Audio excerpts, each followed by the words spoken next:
Мен Кыргызстандан келдим. Кипрда фестивал өтүп атат, буюрса.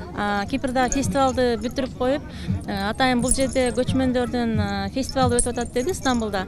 Азыр биз ошол атайын ушул жерге келип фестивалга катышып, эми буюрса азыр 1 сааттан кийин Анталияга кетебиз, Кудай кааласа фестивалга. Фестивалга барабыз, Кудай буюрса. Иншалла.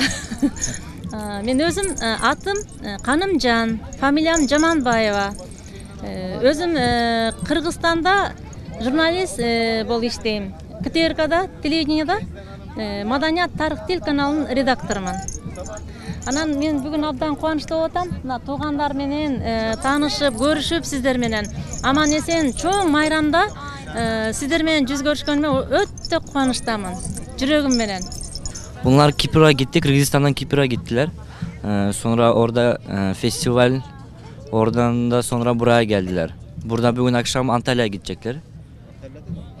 Festival Antalya'da da varmış, oraya gideceklermiş. Kendisi rejisör, yani orada çalışıyor rejisör olarak.